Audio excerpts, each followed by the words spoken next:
Good afternoon, everybody. This morning, I spoke with, and Vice President Biden spoke with Mayor Joe Riley and other leaders at Charleston to express our deep sorrow over the senseless murders that took place last night. Michelle and I know several members of Emmanuel AME Church. We knew their pastor, Reverend Clementa Pickney, who, along with 8 others, gathered in prayer and fellowship and was murdered last night. And to say our thoughts and prayers are with them and their families and their community doesn't say enough to convey the heartache and the sadness and the anger that we feel. Any death of this sort is a tragedy.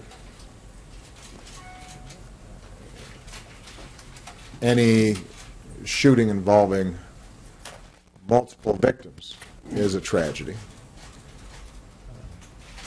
There is something particularly heartbreaking about a death happening in a place in which we seek solace and we seek peace,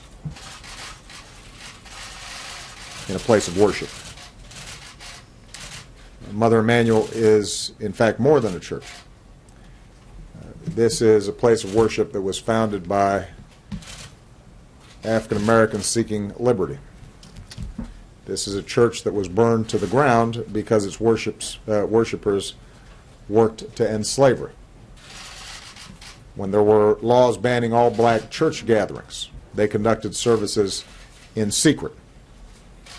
When there was a nonviolent movement to bring our country closer in line with our highest ideals, some of our brightest leaders spoke and led marches from this church's steps.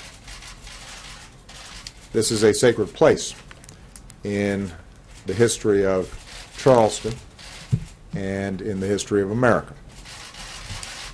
The FBI is now on the scene with local police, and more of the Bureau's best are on the way to join them. The Attorney General has announced plans for the FBI to open a hate crime investigation. We understand that the suspect is in custody, and I'll let the best of law enforcement do its work to make sure that justice is served. Until the investigation is complete, I'm necessarily constrained in terms of talking about the details of the case. But I don't need to be constrained about the emotions that tragedies like this raise. I've had to make statements like this too many times. Communities like this have had to endure tragedies like this too many times. We don't have all the facts, but we do know that, once again, innocent people were killed in part because someone who wanted to inflict harm had no trouble getting their hands on a gun. Now is the time for mourning and for healing. But let's be clear. At some point, we as a country will have to reckon with the fact that this type of mass violence does not happen in other advanced countries.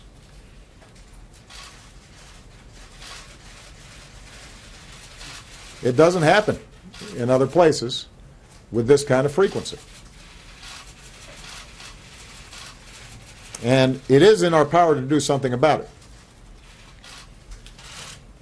I say that recognizing the politics in this town foreclose a lot of those avenues right now. But it'd be wrong for us not to acknowledge it. And at some point, it's going to be important for the American people to come to grips with it. And for us to be able to shift how we think about the issue of gun violence collectively. The fact that this took place in a black church obviously also raises questions about a dark part of our history. This is not the first time that black churches have been attacked. And we know that hatred across races and faiths pose a particular threat to our democracy and our ideals. The good news is I am confident that the outpouring of unity and strength and fellowship and love across Charleston today, from all races, from all faiths, from all places of worship, indicates the degree to which those old vestiges of hatred can be overcome. That certainly was Dr. King's hope just over 50 years ago, after 4 little girls were killed in a bombing in a black church in Birmingham, Alabama. He said they lived meaningful lives and they died nobly.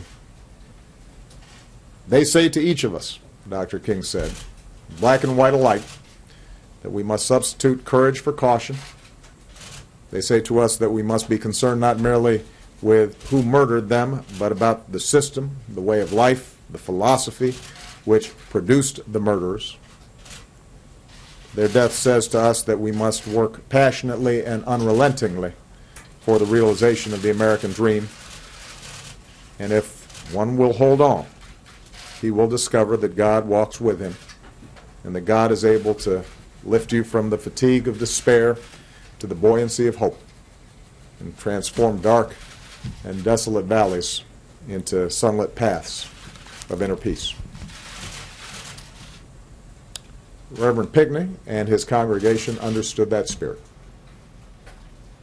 Their Christian faith compelled them to reach out not just to members of their congregation or to members of their own communities, but to all in need. They opened their doors to strangers who might enter a church in search of healing or redemption. Mother Emanuel Church and its congregation have risen before, from flames, from an earthquake, from other dark times, to give hope to generations of Charlestonians. And with our prayers and our love and the buoyancy of hope, it will rise again now as a place of peace. Thank you. Frank, what would you do differently on gun control?